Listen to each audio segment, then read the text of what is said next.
Hello, everybody, and welcome to the Arkham Files. My name is Dr. Henderson. My name's Dr. Boose. And today, we're going to be discussing yet another one of Batman's rogues. Today is the vilest of Venomized Vagrants himself, Bane.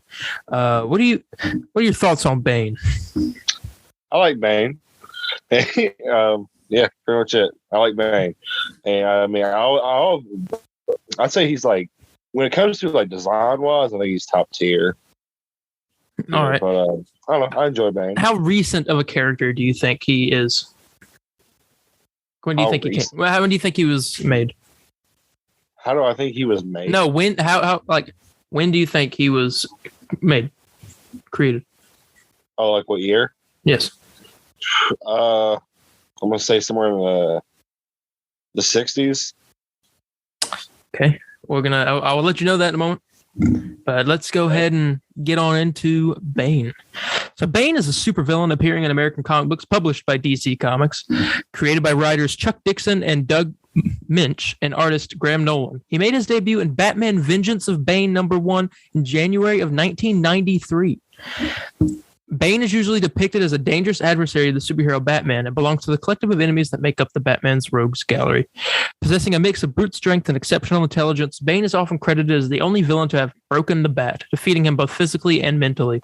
He is a son of another one of Batman's enemies, King Snake. So this is a relatively newer character. About 30 years, maybe he's been around. Yeah. Wow, so it has been a good while. Yeah. Robert Swinson portrayed Bane in the 1997 film Batman and Robin, while Tom Hardy played him in the 2012 film The Dark Knight Rises. Bane was also played by Shane West in the final season of the Fox television series Gotham. IGN's list of the top 100 comic book villains of all time ranked Bane as number 34. Okay. Also, whatever happened to us doing this whole episode in Bane voice? No. That's your answer. Oh, there we go. Okay. Oh, man. Okay. Chuck Dixon, Doug Minch, and Graham Nolan created the character for the Nightfall Storyline. Both Dixon and Minch wrote the character's first appearance in Vengeance of Bane, with art by Graham Nolan. They developed the concept of Bane after an initial idea by Batman editor Dennis O'Neil. O'Neil had previously created Bane's birthplace of Santa Prisca in The Question and the drug Venom in the storyline of the same name, published in the pages of Batman, Legends of the Dark Knight, number 16 through 20, and later reprinted as a trade paperback. In the pages of Azrael, O'Neil introduced Bane's perception of Venom as both an addiction and the weakness responsible for his earlier defeats. So he's a druggie. He's a druggie. Ooh, yeah. Right, well, if I had something that made me that ripped, then yeah, I'll take it too. Let's get into an origin story. All right. Bane's origin story is established in the storyline Gutenberg. His father, Edmund Dorrance, better known as King Snake, has been a revolutionary who had escaped Santa Prisca's court system. The corrupt government decreed that his young son would serve out the man's life sentence, and thus Bane spent his childhood and early adult life in prison. Although he was imprisoned, his natural abilities allowed him to develop extraordinary skills within the prison walls. He read as many books as he could get his hands on, spent most of his spare time bodybuilding in the prison's gym, developed his own form of meditation, and learned to fight in the merciless school of prison life. Because of the cultural and supposed geographical location of Santa Prisca, Bane knew how to speak English, Spanish, Portuguese, Persian, Urdu, and Latin. Despite his circumstances, he found teachers of various sorts during his incarceration, ranging from hardened convicts to an elderly Jesuit priest, under whose tutelage he apparently received a classical education. Bane murdered this priest upon his return to Santa Prisca years later. He committed his first murder at the age of 8, stabbing a criminal who used him to gain information about the prison. During his years in prison, Bane carried a teddy bear he called Osito, little bear in Spanish, whom he considered his only friend. It is revealed that Osito has a hole in his back to hold a knife that Bane used to defend himself. I think many people do forget, though, of how intelligent Bane is. Yeah. I don't think many artists, or not artists, but people who have done the character kind of forget that. Because I mean, like, I give credit to the Nolan films for a minute. The Dark Knight Rises, they made Bane in that movie very, very intelligent. Well, this is the first. I'm not giving credit to the Nolan films. I know. I'll be one. It's only this one time though. All right, let's see. Bane is tortured by a monstrous, terrifying bat creature that appears in his dreams, thus giving him an intense fear of bats. He ultimately establishes himself as the king of Peñadoro prison and became known as Bane. The prison's controllers took note and eventually forced him to become a test subject for a mysterious drug known as venom, which had killed all other subjects. The Peñadoro prison venom experiment nearly killed Bane at first, but he survived and found that the drug vastly increases his physical strength, although he needs to take it every 12 hours via a system of tubes pumped directly into his brain, or he will suffer debilitating side effects. Bane escapes Peñadoro along with several accomplices based on the Fabulous Five, his minions Trog, Zombie, and Bird, all of whom are named after 1960s rock bands, the Trogs, the Zombies, and the Birds, and are designed to mimic three of Doc Savage's assistants, Monk, Ham, and Rennie. His ambition turns to destroying Batman, about whom he had heard stories about from Bird. Gotham City fascinates Bane because, like Peñadoro, fear rules Gotham, but it is the fear of Batman. Bane is convinced that Batman is a personification of the demonic bat, which had once haunted his dreams since childhood. Therefore, Bane believes fate placed Batman on a collision course with him. In Joker number 8, it is revealed that Bane's daughter, Vengeance, was created in a lab by scientists. His daughter's name is Vengeance. Vengeance. Okay. All right. Next, we'll get into Batman Nightfall, classic storyline. During the Nightfall storyline, Bane, wanting Batman reduced to his weakest physical and psychological state, uses stolen munitions to destroy the walls of Arkham Asylum, allowing its deranged inmates, including the Joker, Two-Face, the Riddler, the Scarecrow, the Mad Hatter, the Ventriloquist, Firefly, Poison Ivy, Cornelius Stark, Film Freak, and Victor Zsasz to escape into Gotham City. During this time, Bane murdered Film Freak, who acted as the Mad Hatter's mind-controlled assassin, kidnapped and unsuccessfully interrogated Robin, who was spying on him, and had a bloody rematch with Killer Croc, which ended in a stalemate as they were washed out of the sewer. Consequently, Batman is forced to recapture the escapees, a mission that takes him 3 months and drives him to the brink of mental and physical collapse.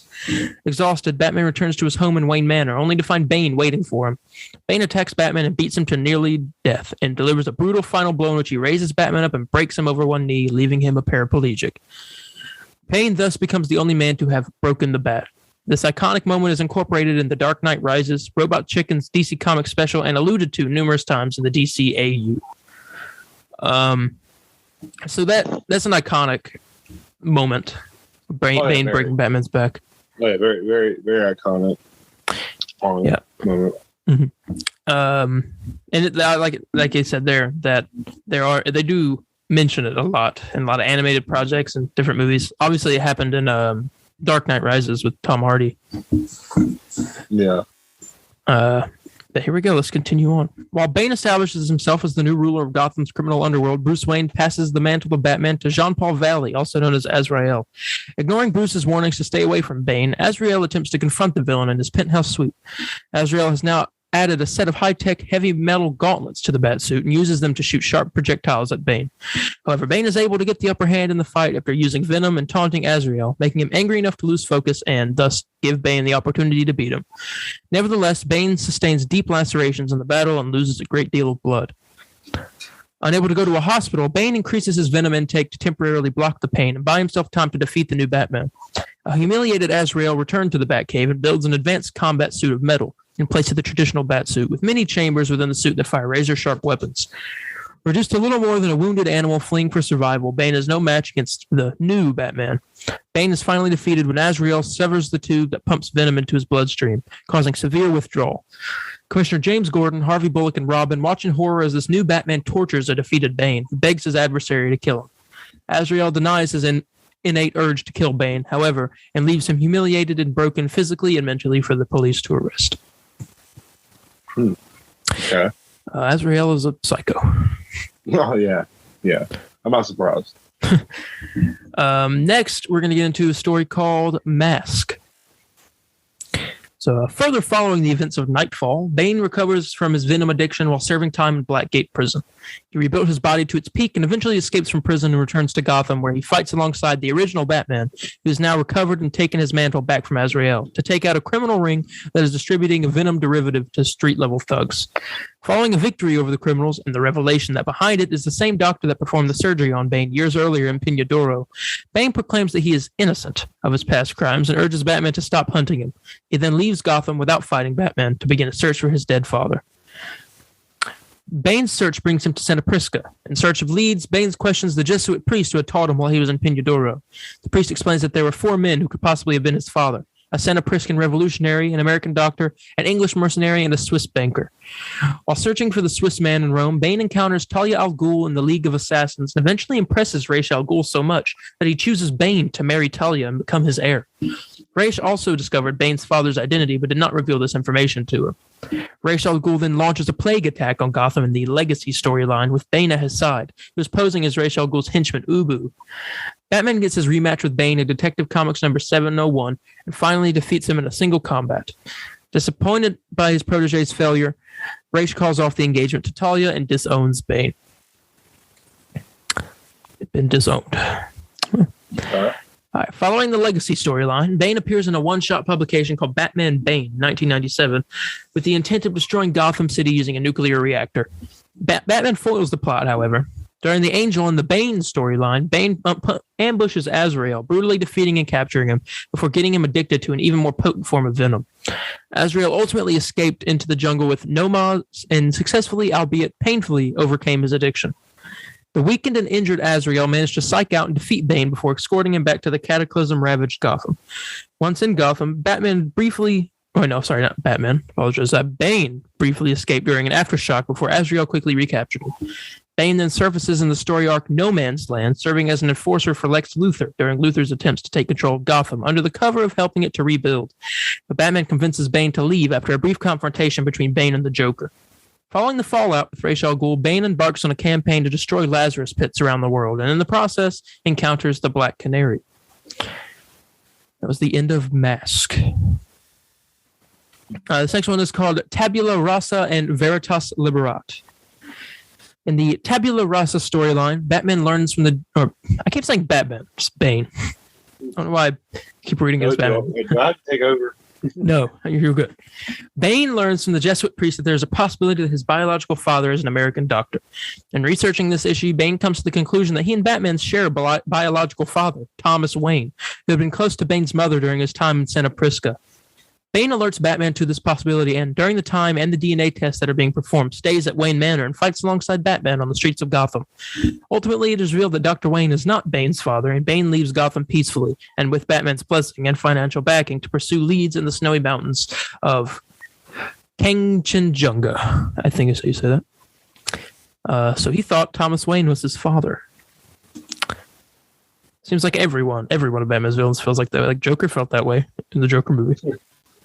Joker feels that way. Everyone feels that way. Yeah. Bane would eventually find his father, who turns out to be the unscrupulous King Snake. In the Veritas Liberat storyline, Bane, with Batman looking on, helps foil King Snake's plans to unleash a powerful weapon upon the world. Bane saves Batman from being shot by King Snake, but is mortally wounded in the process. Batman then saves Bane by bathing him in a Lazarus pit and leaves him with a clean slate. And that is the end of Tabula Rasa and Veritas Liberat. All right, next will be Infinite Crisis and 1 Year Later. So in Infinite Crisis number 7, Bane fights alongside the villains during the Battle of Metropolis.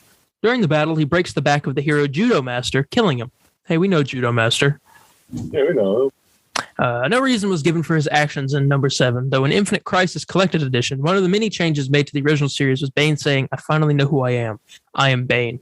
I break people." Bane resurfaces in the 1 year later continuity of JSA Classified number 17 through 18, searching for the Hour Men, Rex and Rick Tyler, asking him for help. To win their trust, he tells them how prior to the Battle of Metropolis, he returned to his homeland to put an end to the drug lord's government, and in the process discovered that a new, more addictive strain of venom had been created. In his furious carelessness to wipe out the drug trade, he was captured and reimplanted with the cranial tubes, hooked to the new venom, and now unable to shake off his addiction without dying from the withdrawal.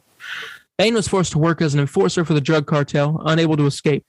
Believing that Bane sought Rex Tyler's expertise in chemistry, Rick let him approach his father, only to discover that the story is a ruse. Bane, who had never truly been addicted to venom, had in fact wiped out the drug lords and destroyed every research note on venom. He discovered in the process both strains of venom derived from Rex Tyler's early research on Miraclo. He discovers from the Tylers that no written notes exist of Rex's work. He captures Rex, steals Rick's equipment, planning to kill Rex and force Rick to take the last of the new venom, living forever as an addict. Rick manipulates Bane into using Miraclo and demolishing the building as he and his father escape. burying the mercenary in the rubble of the very same Santa Priscan penitentiary where his story began. Okay. Eventually, Bane resurfaces in Santa Prisca and leads the country to democratic elections.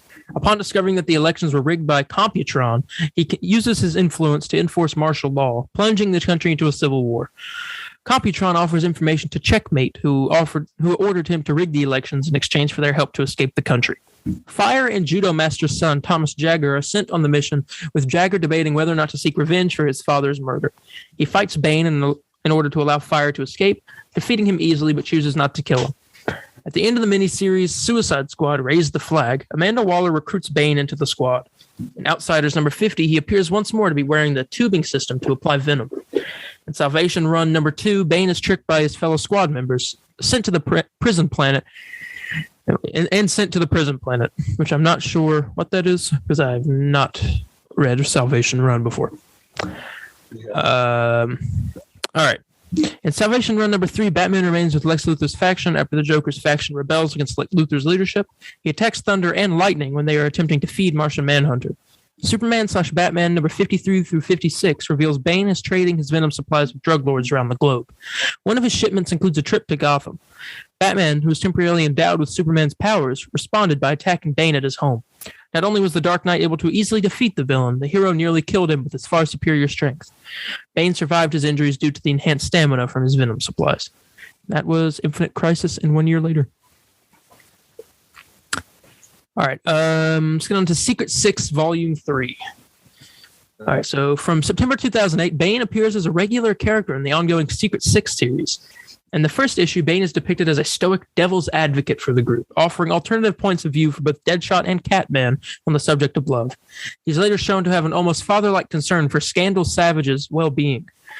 Though this is largely played for laughs in the early issues, the first arc's final issue displays the depth of Bane's affection. When the Six are attacked by an army of supervillains, a wounded and seemingly dying Bane's concern for Scandal results in temporarily breaking his vow to never take Venom again in order to save her.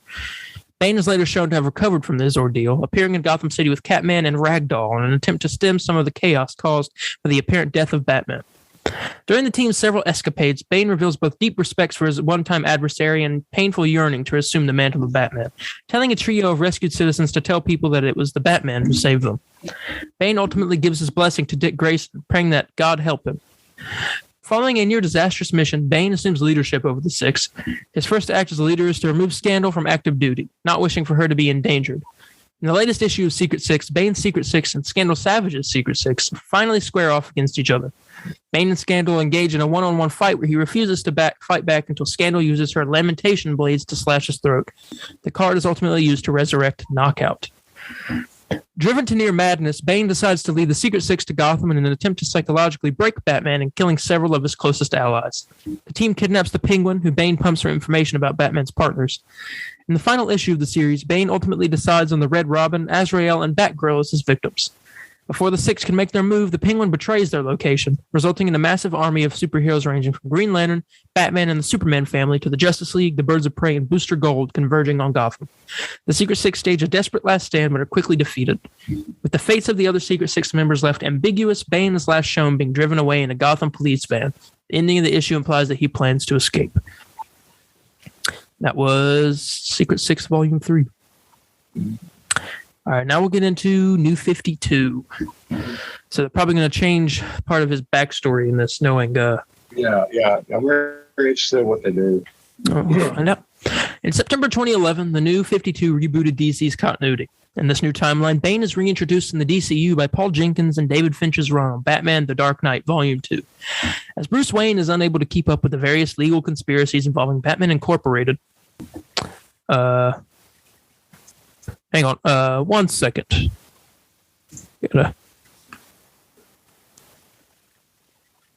Sorry about that, everybody. Have some technical issues, but we'll finish off this New 52. Here we go. He decides to investigate a breakout in Arkham. There, he finds criminals being fed a modified fear toxin that is mixed in with venom, which makes the criminals extremely strong and immune to fear. He finds it being given to criminals by a new foe named the White Rabbit. When Batman approaches her, she quickly defeats him and injects him with the fear toxin, which she then gives to the Flash. Bruce then finds Bane to be behind the new fear toxin and combats him. Bruce manages to burn the fear toxin out of his and the Flash's bodies by getting pushed to the limit. Bruce manages to defeat Bane and knock him off an edge, but is left confused by the White Rabbit. Bane is then washed away by the tide. Bane later appears in Detective Comics Volume 2, number 19, in the story War Council. There, his look has been altered to include a vest and cargo pants. He is now an army serving him. In the story, it is revealed in a flashback that prior to his appearance in Batman the Dark Knight, Bane had intended to steal a nuclear device to threaten Gotham City, only to have a run-in with the Court of Owls. He who prevented him from stealing the device and did not want to interfere with their plans. Later, after Batman defeats Bane, a mysterious figure confronts the villain and informs him that the Court of Owls has undermined his plans. Batman returns to Santa Prisca to lead his army against them. During the Forever Evil storyline, Scarecrow learns that Bane may be the cause of the Blackgate Uprising, will be their leader in the impending war, that the Talons restored Blackgate on ice. Bane, having escaped Pinadora prison in Santa Prisca, ships his Venom to Gotham to be there for when he arrives. As he's traveling to Gotham, he orchestrates the release of Blackgate's prisoners during the crime syndicate's broadcast to the world. Later, on board his ship, he prepares his men for the impending war with Scarecrow. With Gotham in the distance, claims it will be his. Bane enters Blackgate through the sewers to join the prisoners there. While there, he comes across the Talons, where the Talons are stored, hoping to turn them into his weapons. Apologies. While the attack on Gotham City begins between Bane's men and the GCPD, Bane also approaches Professor Pick, forcing him to join his cause, and spread word that everything in Gotham is now controlled by Bane. Bane arrives at Blackgate as the Man-Bat and his fellow Bats are attempting to transport the Talons to Mr. Freeze and is able to keep one from leaving. Bane retrieves Emperor Penguin for the Penguin as part of their agreement. When Bane brings Emperor Penguin to the Penguin tells him that the Arkham fighters are not scared of Bane and does not instill fear as Batman did. Realizing this, Bane constructs a bat suit for himself and heads to Wayne Tower to confront Killer Croc. Bane fights Killer Croc and is able to defeat him, setting his sights on retrieving the Talons. Bane wakes up the Talon William Cobb and takes him through Gotham, where he plans to fight various inmates of Arkham Asylum. Bane begins recruiting Gotham citizens to his side, offering his base at Wayne Tower as a haven to the people to escape the rule of the Arkham inmates. He tells Cobb his plan to turn the city over to the court in exchange for a use of Talons at his disposal to be powered by his Venom. The Talons attack Bane's men and eventually set their target on Bane. With Cobb's help, Bane is able to injure the Talons enough to activate their regenerative powers to remove the mind-controlling technology. During Batman Eternal, after Alfred is attacked by Hush and infected with fear toxin, he's briefly transferred to Arkham before it is attacked as part of the conspiracy. However, Alfred manages to survive the explosion of the asylum and trick Bane into helping him reach an emergency cave Batman had installed under Arkham. The cave's defenses knocking Bane out and allowing Alfred to call for help. Okay. And that is the end of the New 52. Unfortunately, due to time constraints, we will have to stop there. But that is basically the gist of Bane. Yeah. I mean, pretty much I feel similar with Bane. I really do like the character. I would like to see him in more stuff, actually. Maybe possible.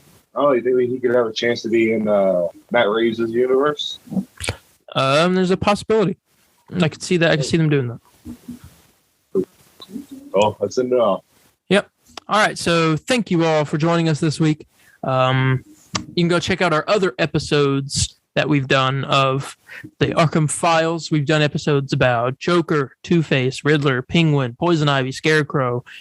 I think that's it that we've done so far. Next week, there'll be a break. We're not going to be able to do an episode about the Arkham Files. But the following week will be the final episode where we will be talking about Mad Hatter.